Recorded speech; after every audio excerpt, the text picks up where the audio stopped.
Structure and work, ये अपना topic है सिलेबस में, कोशिका, ठीक है। और मैंने कहा संरचना बोलो और कार्य, ये लेवल 1 एंड लेवल 2 दोनों के अंदर है।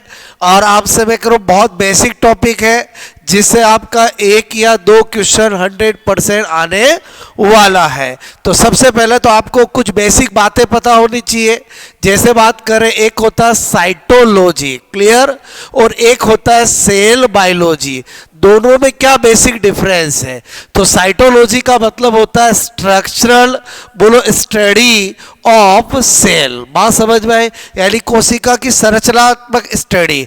और सेल बायोलॉजी का मतलब होता है स्ट्रक्चरल एंड फंक्शनल, आपसे मैं कहूँ स्टडी ऑफ सेल, बोलो कोशिका की संरचना और कार्य दोनों की स्टडी। तो एक तो ये दोनों बेसिक वर्ड आपको पता होना चाहिए। उसके बाद आपको पता होना चाहिए डिस्कवरी ऑफ सेल, यानी कोशिका की खोज की बात कभी भी आए, कोशिका की खोज किसने की है तो आपको पता होना चाहिए रॉबर्ट हुक ने की है। किसने की है? बोलो रॉबर्ट हुक ने, क्लियर।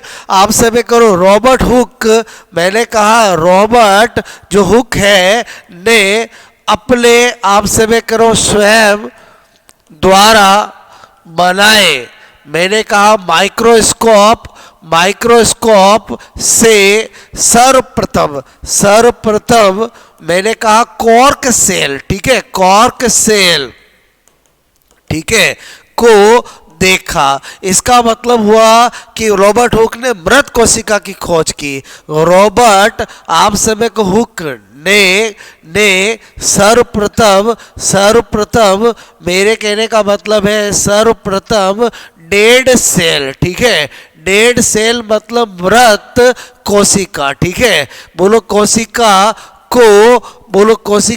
को खोजा, ठीक है, खोजा, बात समझ में आए? बोलो ओके।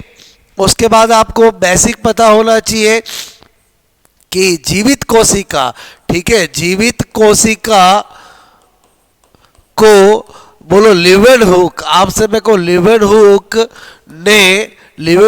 ने, ठीक है, लिवेन आपसे मेरे को हुक ने खोजा, बात समझ में आए? ओके। आरबीसी है, बोलो बैक्टीरिया है, आपसे मैं कह रहा हूँ उन्होंने उसमें स्पर्म है उसमें देखा और खोजा। ओके। अब कुछ स्पेशल नोट जो आपको पता होना चाहिए, जैसा स्पेशल नोट नंबर 1 आपसे मैं कहूँ सेल थ्योरी, कोशिका सिद्धांत, बोलो किसने दिया तो मैंने कहा स्लाइडर एंड स्वान ने दिया, ठीक है। ये जंतु वैज्ञानिक थे, ये वनस्पति वैज्ञानिक थे, यानी ये बॉटनिस्ट और ये जूलॉजिस्ट, इन्होंने दिया था। उसके बाद सेल थ्योरी, बोलो आपसे मेरे को एक्चुअली है क्या तो आप इन्होंने बोलो क्या बात बताई सेल थ्योरी के अंदर, स्लाइडर और स्वान ने जो दी थी सेल थ्योरी, कोशिका सिद्धांत, ओके, कोशिका सिद्धांत जो दिया था उसके अंदर पहली बात बताई कोशिका जो है सेल, बोलो जीवों, ठीक है, के शरीर की सबसे छोटी संरचनात्मक एंड क्रियात्मक, ठीक है, क्रियात्मक इकाई बोलो होती है, structural and functional unit of आपसे वो ऑर्गेनिज्म। फिर इन्होंने कहा बोलो नई कोशिका, ठीक है, की उत्पत्ति बोलो आप पुरानी कोशिका, ठीक है, पुरानी कोशिका, ठीक है, से होती है, ओके। और एक इन्होंने अपनी थ्योरी में बात कहा सभी जीवों की कोशिका, ठीक है, का संगठन, बोलो आपसे संगठन, ठीक है, एक समान होता है। लेकिन आपको पता होना चाहिए कि कोशिका सिद्धांत का अपवाद वायरस है, क्लियर। यहीं पे क्या बता रहा हूं आपको, मैंने कहा एक्सेप्शन ऑफ सेल थ्योरी, अक्सर ये कॉम्पिटिटिव एग्जाम में आ जाता है। कोशिका सिद्धांत, ठीक है, बोलो का अपवाद, ठीक है। कभी भी आपको पूछे तो आपसे मैं कह रहा हूं पता होना चाहिए इसका अपवाद कौन है, बोलो वायरस, ठीक है। वायरस आपसे मेरे को इसका अपवाद होता है, आप जानते हो वायरस, ठीक है। बोलो आपसे जीवित, आपसे मेरे को और मृत कोशिका का बोलो कनेक्टिंग लिंक है। वायरस क्या होता है, मैंने कहा कनेक्टिंग लिंक बिटवीन, मैंने कहा बिटवीन लिविंग एंड आपसे मेरे को डेड सेल, ठीक है। एक तो जीवित और मृत कोशिका की संयोजक कड़ी है। वायरस क्या होता है बोलो, मैंने कहा जीवित तथा मृत, ठीक है। मृत बोलो आपसे मैं कह रहा हूं, मैंने कहा जीवित तथा मृत कोशिका के मध्य की बोलो मैंने कहा संयोजक क्या होता है बोलो, कड़ी, ठीक है, होता है। उसके बाद आपको बात पता होनी चाहिए कि वायरस बोलो केवल मैंने कहा बोलो जेनेटिक मटेरियल, ठीक है। जेनेटिक मटेरियल में भी या तो डीएनए या आरएनए, ठीक है। आरएनए बोलो प्लस मैंने कहा प्रोटीन, ठीक है। प्रोटीन बोलो जेनेटिक मटेरियल मतलब न्यूक्लिक एसिड, ठीक है। न्यूक्लिक आप समय को एसिड प्लस प्रोटीन से बोलो से मिलकर बना होता है, ठीक है। तो ये आपको बात समझ में आई होगी। कभी भी एग्जाम में पूछ लिया जाए कि कोशिका सिद्धांत जो कि स्लाइडर और स्वान ने दिया है उसका एक्सेप्शन कौन है, वायरस, और क्यों है, वो मैंने आपको बताया है। क्लियर? तो दोस्तों आपसे मैं करूँ, सबसे पहले तो हमें बिल्कुल ये बेसिक बातें पता होनी चाहिए कि सेल की खोज किसने की है, जीवित सेल की किसने की है, मृत सेल की किसने की है, साइटोलॉजी किसको कहते हैं, सेल बायोलॉजी किसको कहते हैं, और जो एक्चुअली सेल शब्द है वो रॉबर्ट हुक ने ही दिया है। पहले सेल आपसे सेला वर्ड दिया था जिसका मतलब होता है स्मॉल होलो स्पेस, और बाद में वही रॉबर्ट हुक ने सेल शब्द दिया है। और सेल थ्योरी के बारे में आपको पता होना चाहिए, स्लाइडर और स्वान ने दी क्या बातें बताई है, और ये आपको एक्सेप्शन कौन है, इतनी बात समझ में आई होगी। उसके बाद अगर अपन बात करें स्ट्रक्चर ऑफ सेल, ठीक है, तो आपसे एक जनरल सेल की संरचना की बात करें तो मैंने कहा कोई भी सेल होती है उसके अंदर आपसे मैं कह रहा हूं एक सेल वॉल होता है, एक सेल मेम्ब्रेन होती है, अंदर बोलो मैंने कहा न्यूक्लियस होता है, ओके, जिसके अंदर आपसे मैं करूँ बोलो केंद्रिका होती है, क्रोमेटिन होता है, यहाँ पर बोलो साइटोप्लाज्म में माइटोकॉन्ड्रिया, अलग अलग क्लोरोप्लास्ट, ठीक है, राइबोसोम, इस तरह से आप समय को होते हैं। क्लियर? तो ये जो होती है उसको क्या बोलते हैं, सेल वॉल। क्लियर? मैंने कहा ये क्या है, सेल मेम्ब्रेन। क्लियर? बिल्कुल बेसिक तरीके से बता रहा हूँ आप समय करो, ये कोशिका भित्ति, ठीक है, और मैंने कहा ये क्या है बोलो, कोशिका झिल्ली, ठीक है, कोशिका झिल्ली, और मैंने कहा इसके बाद ये क्या होता है, साइटोप्लाज्म। साइटोप्लाज्म मतलब कोशिका द्रव्य, ठीक है। क्योंकि होता क्या है कि जो रीट का आपका साइंस का एग्जाम देने वाले स्टूडेंट होते हैं उनमें बहुत सारे स्टूडेंट केवल मैथ्स वाले भी होते हैं जिनका साइंस में बोलो फिजिक्स केमिस्ट्री तो फिर भी ठीक होता है, बायोलॉजी बहुत कमज़ोर होता है। तो मैं बिल्कुल बायोलॉजी भी बिल्कुल आपको बेसिक से सिखाऊंगा ताकि आपको आगे कनेक्टिविटी में दिक्कत नहीं आए। और इसी के अंदर कोशिकांग होते हैं, जैसे मैंने लिखा राइबोसोम, आपसे मैं कह रहा हूँ ये माइटोकॉन्ड्रिया, क्लियर? बोलो मैंने कहा आपको लाइसोसोम, ओके, इस तरह से। और इसी तरह से ये क्या होता है बोलो केंद्रक झिल्ली, मैंने कहा केंद्रक झिल्ली, न्यूक्लियर मेम्ब्रेन, न्यूक्लियर आपसे मैं कह रहा हूँ मेम्ब्रेन, ठीक है, ये होती है केंद्रिका। केंद्रिका मतलब न्यूक्लियोलस, ठीक है, केंद्रिका मतलब क्या, न्यूक्लियोलस, ठीक है। यहाँ पर मैंने कहा ये क्या होता है बोलो, केंद्रक द्रव्य। केंद्रक द्रव्य मतलब न्यूक्लियोप्लाज्म, और आपसे मैं कह रहा हूँ ये क्या बनाया मैंने, क्रोमेटीन। क्रोमेटीन, इन चारों को सम्मिलित रूप से क्या बोलते हैं, केंद्रक यानी न्यूक्लियस, जो कि कोशिका का सबसे बड़ा कोशिका घटक होता है। क्लियर? आई होप आपको एक बार ये बेसिक चीज समझ में आई होगी। और अगर ये बेसिक चीज समझ में आ गई है तो हमें क्या देखना पड़ता है? डिफरेंस बिटवीन, आपसे मैं कह रहा हूं, प्रो कैरियोटिक, ठीक है, एंड आपसे यू कैरियोटिक सेल, ठीक है। प्रोकैरियोटिक और यूकैरियोटिक सेल में अंतर देखना होता है। एक तरफ मैंने लिखा यहाँ पर प्रो, मैंने कहा कैरियोटिक सेल, ठीक है, और एक तरफ मैं कर रहा हूँ, बोलो यू, मैंने कहा कैरियोटिक सेल, ठीक है। अगर अपन डिफरेंस देखें तो पहला पॉइंट है, बोलो एक होता है प्रो, प्रो का मतलब होता है प्रिमिटिव, ठीक है, प्रिमिटिव मतलब आदिम। क्लियर? एक होता है कैरियोट, मतलब होता है न्यूक्लियस, ठीक है, मतलब केंद्रक। बात समझना, बोलो क्या बोलते हैं? केंद्रक। इसी तरह से मैंने कहा, इधर भी बात करूं, यू का मतलब क्या है? एडवांस, ठीक है, बोले तो विकसित, और आपसे मैं कह रहा हूं विकसित, ओके। और यहां पर मैंने कहा, बोलो कैरियोट का मतलब, कैरियोट का मतलब वही, बोलो क्या? न्यूक्लियस मतलब केंद्रक, ठीक है। तो इसका मतलब हुआ जिनमें आदिम केंद्रक होता है वो प्रोकैरियोट होते हैं, जिनमें एडवांस केंद्रक होता है वो यूकैरियोटिक। अर्थात बोलो जिनमें मैंने कहा प्रिमिटिव न्यूक्लियस, ठीक है, प्रीमिटिव, बोलो न्यूक्लियस, ठीक है, यानी आदिम केंद्रक, ठीक है, आदिम केंद्रक उपस्थित होता है, उनको हम क्या बोलते हैं? प्रोकैरियोट। और यूकैरियोट को क्या बोलेंगे? यू यानी एडवांस न्यूक्लियस, अर्थात जिनमें विकसित केंद्रक, ठीक है, बोलो विकसित केंद्रक उपस्थित। बात समझ में आए? उनको क्या बोलते हैं? यूकैरियोट। पहला डिफरेंस समझ में आया होगा।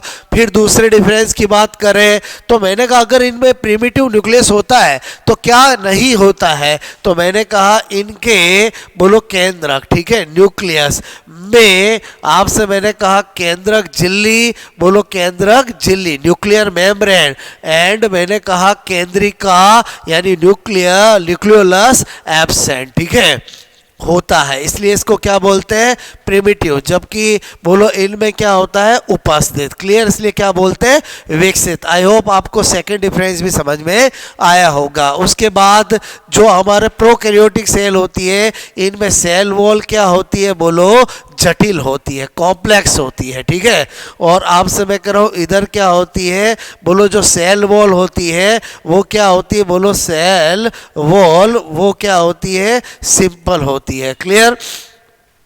उसके बाद मैंने कहा नंबर 4th पॉइंट की बात करें, प्रोकैरियोट के अंदर सेल वॉल पेप्टिडो, बोलो मैंने कहा ग्लाइकान, ठीक है, पेप्टिडो ग्लाइकान की बनी, ठीक है, होती है। जबकि यूकैरियोट के अंदर अगर सेल वॉल होती है तो वो मुख्यतः सेल्यूलोज की बनी होती है। सेल वॉल मैंने कहा मुख्यतः मेनली सेल्यूलोज, ठीक है, सेल्यूलोज की बनी, ठीक है, होती है। बात समझ में आए? बोलो। इसी तरह से और अगर अपन अंतर देखें, नंबर आपसे 5 की बात करें, ठीक है, नंबर 5 इधर है प्रोकैरियोट और इधर क्या है? इधर प्रो और आपसे इधर क्या है? यू। क्लियर? नंबर 5 की बात करें तो प्रोकैरियोट के अंदर झिल्ली मेम्ब्रेन, मैंने कहा, बोलो आपसे मैं कह रहा हूं मेम्ब्रेन, ठीक है, मेम्ब्रेन बाउंडेड, ठीक है, बोलो बाउंडेड सेल ऑर्गेनल, ठीक है, ऑर्गेनल्स क्या होता है? एब्सेंट। बोलो झिल्लीबद्ध कोशिकांग अनुपस्थित, बोलो मैंने कहा झिल्लीबद्ध कोशिकांग क्या होते हैं? बोलो एब्सेंट, ठीक है। और इधर मैंने कहा यानी इधर कभी भी प्रोकैरियोटिक सेल के अंदर माइटोकॉन्ड्रिया नहीं होगा, बोलो गोल्जी बॉडी नहीं होगी, एंडोप्लाज्मिक रेटिकुलम नहीं होगा, हर वो कोशिकांग जिस पे झिल्ली होती है वो नहीं होते हैं। और इधर क्या होगा? बोलो आपसे मैं कह रहा हूँ प्रेजेंट, ठीक है। उसके बाद यहाँ पर प्रोकैरियोट में बता रहा हूँ मीजोसोम, ठीक है, बोलो मैंने कहा मीजोसोम, ठीक है, क्या होता है बोलो, उपस्थित। ठीक है, एक्चुअली ये क्या होता है, एनालोगस आप समय करो ऑफ माइटोकॉन्ड्रिया। ठीक है, प्रोकैरियोट में माइटोकॉन्ड्रिया तो होता नहीं है, बोलो आपसे झिल्लीबद्ध ही संरचना होती है जिसको बोलो इंटर में मेम्ब्रेन बोलो फोल्ड होकर के एनालोगस बोलो आपसे माइटोकॉन्ड्रिया जैसा कार्य करने वाला बोलो होता है संरचना, जिसको हम क्या बोलते हैं, मीजोसोम। इधर क्या होता है बोलो, एब्सेंट। ठीक है, उसके बाद अगर अपन 7 बात करें, यहाँ पर जो प्रोकैरियोट होते हैं उनके अंदर क्या होता है, 70S राइबोसोम। ठीक है, राइबोसोम उपस्थित। और इधर बात करें तो 70S एंड 80S। ठीक है, बोलो दोनों मैंने कहा प्रकार के राइबोसोम। ठीक है, राइबोसोम उपस्थित। अक्सर स्टूडेंट ये मिस्टेक कर लेते हैं, इधर 70S इधर 80S बोलते हैं, जबकि यूकैरियोट में 70S और 80S दोनों होता है, क्योंकि जो माइटोकॉन्ड्रिया और क्लोरोप्लास्ट है उन कोशिकाओं के अंदर राइबोसोम 70S होता है और साइटोप्लाज्म में 80S होता है। आई होप आपको मेरी बात समझ में आ रही होगी। उसके बाद जो प्रोकैरियोट होते हैं उनके बोलो फोटोसिंथेसिस। ठीक है, फोटोसिंथेसिस बोलो में O2 गैस आपसे मैं करूँ नहीं निकलती है। ठीक है, निकलती है, बात समझ में आए बोलो, क्योंकि इनमें बोलो फोटोसिंथेसिस में H2O के स्थान पर बोलो H2S का यूज किया जाता है। ठीक है, किया जाता है। और इधर तो क्या होता है, जिनमें भी फोटोसिंथेसिस होता है बोलो, क्योंकि यूकैरियोट का मतलब प्लांट और एनिमल दोनों देखते हैं अपन, तो बोलो आपसे मैं कह रहा हूँ, मैंने कहा बोलो प्लांट्स ठीक है में होने वाले मैंने कहा फोटोसिंथेसिस में O2 गैस रिलीज आपसे मैं कह रहा हूँ होती है। ओके, तो ये मैंने सारा डिफरेंस दोस्तों प्रोकैरियोट और यूकैरियोटिक सेल में बताया है। आई होप आपको समझ में आए होंगे। उसके बाद हम देखते हैं बोलो क्या डिफरेंस बिटवीन, ठीक है, मैंने कहा प्लांट एंड एनिमल सेल। ठीक है, अब हमें पता है यूकैरियोट में 2 आते हैं, तो इन दोनों में डिफरेंस देखेंगे। यहां पर बात करते हैं पॉइंट्स। ठीक है, यहां पर बात करें प्लांट सेल और यहां पर बात करें एनिमल सेल। ठीक है, ओके, तो यहां पर बात करते हैं सबसे पहले नंबर 1 सेल वॉल। ठीक है, कोशिका भित्ति की बात करते हैं, सेल वॉल तो प्लांट सेल में प्रेजेंट होता है, एनिमल सेल में क्या होती है, सेल वॉल एब्सेंट होती है। क्लियर, समझने की कोशिश करना। उसके बाद नंबर 2 अगर मैं बात करूं क्लोरोप्लास्ट। ठीक है, तो क्लोरोप्लास्ट प्लांट सेल में प्रेजेंट होता है, एनिमल सेल में एब्सेंट होता है। क्लियर, उसके बाद जब क्लोरोप्लास्ट नहीं है तो मैं बात करूं फोटोसिंथेसिस की, प्रकाश संश्लेषण की बात करूं, तो वो भी क्या होगा बोलो, प्लांट्स में होगा, एनिमल में क्या होगा, एब्सेंट। ओके, उसके बाद बात करते हैं हम, मैंने कहा सेंट्रियोल। ठीक है, सेंट्रियोल मतलब तारक बोलो काय। ठीक है, सेंट्रियोल की बात करें, प्लांट सेल में एब्सेंट, एनिमल सेल में क्या होता है, प्रेजेंट। बात समझ में आए, ओके। उसके बाद नंबर बोलो, अगेन मैं और डिफरेंस की बात करूं, यहां पर मैंने लिखा प्लांट सेल और यहां पर बात करता हूं एनिमल सेल। ओके, और यहां पर बात करें अपन पॉइंट्स की, बात समझना। मैंने कहा नंबर, यहां पर हमने कितने पॉइंट्स देखे थे बोलो, आपसे मैं 4 पॉइंट देखे थे। ठीक है, अब अपन बात करते हैं नंबर 5 की। क्लियर, नंबर 5 की मैं यहां पर प्लांट सेल और एनिमल सेल में डिफरेंस की बात करूं तो यहां पर मैंने कहा बोलो, आपसे मैं कह रहा हूं, मैंने कहा वैक्यूल। ठीक है, वैक्यूल यानी रिक्तिका की बात करते हैं। ठीक है, तो देखो प्लांट सेल में एक, परंतु आपसे मैं को साइज में बोलो क्या होती है, बड़ी। ठीक है, रिक्तिका बोलो मैंने कहा वैक्यूल उपस्थित। ठीक है, अब एनिमल में या तो वैक्यूल्स एब्सेंट होती है और या अगर होती है तो लोअर एनिमल। ठीक है, लोअर एनिमल आप समय को में बोलो एक से अधिक, जैसे पैरामीशियम है एक से अधिक, परंतु आप समय को साइज में बोलो छोटी। क्लियर, ओके, ये आपको पता होना चाहिए। बात समझ में आ रही है बोलो।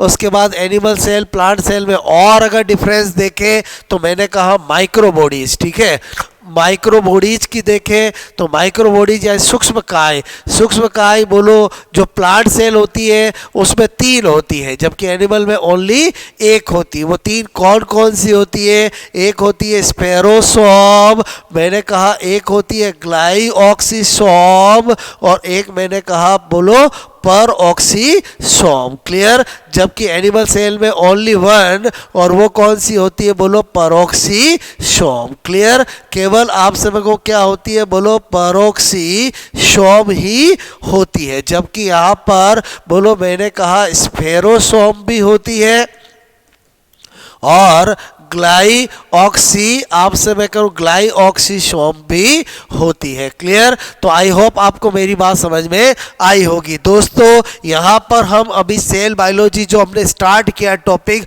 आज पूरा बेसिक बता रहा हूँ कि एक्चुअली आपको सबसे पहले बेसिक क्या बातें पता होनी चाहिए। आपको मेरी बात समझ में आई होगी। इसमें हम बोलो आपसे प्लांट सेल और एनिमल सेल के अंदर बोलो डिफरेंस देखा, प्रोकैरियोट और यूकैरियोट में डिफरेंस देखा। बात समझ में आई बोलो आपको?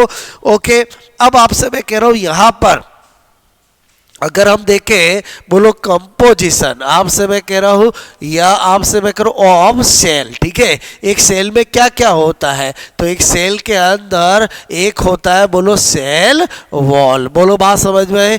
फिर क्या होता है? बोलो सेल मेम्ब्रेन। ओके, तो मेरे कहने का मतलब उसके बाद होता है साइटोप्लाज्म। ठीक है, क्या होता है? साइटोप्लाज्म। ठीक है, साइटोप्लाज्म को क्या बोलते हैं? कोशिका द्रव्य बोलते हैं। क्या बोलते हैं? कोशिका द्रव्य। ओके, और फिर क्या होता है? बोलो एक न्यूक्लियस। ठीक है, न्यूक्लियस मतलब क्या बोला मैंने? केंद्रक। ओके, अब यहाँ पर क्या बता रहा हूँ, जो साइटोप्लाज्म होता है उसके 2 भाग होते हैं। ठीक है, एक होता है ट्रोपोप्लाज्म। क्या होता है? ट्रोपोप्लाज्म। ठीक है, और एक क्या होता है? हाइलोप्लाज्म। क्या होता है? हाइलोप्लाज्म। समझना मेरी बात को, जो ट्रोपोप्लाज्म होता है उसी में क्या होता है? सेल ऑर्गेनल उपस्थित। ठीक है, और आपसे मैं करूँ ये जो होता है वो लिक्विड आपसे मैं को पार्ट होता है जिसको हम साइटोसोल भी कहते हैं। क्या कहते हैं? साइटोसोल। ओके, और ट्रोपोप्लाज्म में सेल ऑर्गेनल उपस्थित होते हैं, और सेल ऑर्गेनल बेसिकली 3 टाइप के होते हैं जो आपको पता होना चाहिए। एक आपसे मैं को डबल मेम्ब्रेन बाउंडेड, एक सिंगल मेम्ब्रेन बाउंडेड और एक मेम्ब्रेन लेस। एक तो होते हैं बोलो मैंने कहा डबल मेम्ब्रेन। ठीक है, बोलो डबल मेम्ब्रेन, बोलो मैंने कहा डबल मेम्ब्रेन बाउंडेड। ठीक है, बोलो एक होते हैं मेम्ब्रेन लेस। क्या होते हैं? बोलो मेम्ब्रेन लेस। क्लियर? बोलो आप झिल्ली रहित। और एक क्या होते हैं? बोलो सिंगल, बोलो मेम्ब्रेन बाउंडेड, सिंगल मेम्ब्रेन। ठीक है, तो मेरे कहने का मतलब हमें क्या पता होना चाहिए? दोहरी झिल्ली। ठीक है, बोलो दोहरी झिल्ली वाले कौन होते हैं?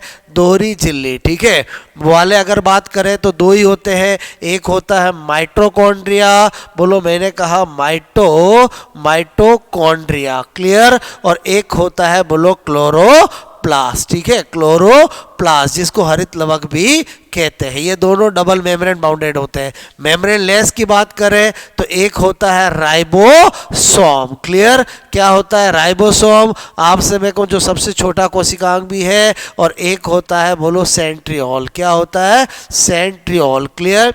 मैंने कहा तारक काय। ओके, ये 2 जो होते हैं वो झिल्ली रहित होते हैं, और बाकी जो भी होते हैं वो सब सिंगल मेम्ब्रेन एकल झिल्ली वाले होते हैं, जिसमें आपका गोल्जी बॉडी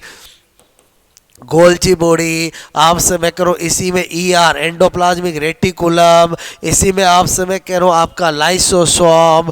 ठीक है, ये सब आएगा। अब आपको मैं क्या बता रहा हूँ दोस्तों, आपके जो सेल जो टॉपिक है एक्चुअली उसमें जो क्वेश्चन एग्जाम में आता है वो इन्हीं कोशिकांगों में से आता है। ये 7 कोशिकांग के बारे में आपको टिप्स में पता होना चाहिए जिससे आप एग्जाम में अप्रोच बना सको। यानी मैंने आज आपको जो सेल टॉपिक है उसमें मैंने आपको पूरा बेसिक बता दिया कि आपको क्या क्या बेसिक में पता होना चाहिए। तो या तो क्वेश्चन यहां से आ जाता है, बहुत सी बार एग्जाम में में पूछा गया कौन सा कोशिकांग झिल्ली रहित होता है, कौन सा दोहरी झिल्ली वाला होता है। क्लियर? तो आपसे मैं कह रहा हूं यही कोशिकांगों के बारे में हमें डिटेल से पढ़ना है, क्योंकि हमें नहीं पता कि कौन से कोशिकांग से एग्जाम में क्वेश्चन आएगा, तो हमें एक एक बोलो सेल ऑर्गेनल के बारे में मैं आपको अच्छे से लेक्चर्स में अलग अलग में बता दूंगा। यहाँ आज का जो बेसिक लेक्चर आपको समझ में आया होगा और यही से हमने बायोलॉजी की शुरुआत कर दी है। और दोस्तों आप पक्का विश्वास रखो, मैंने जिस तरह से फिजिक्स और केमिस्ट्री पूरा कंप्लीट कराया है,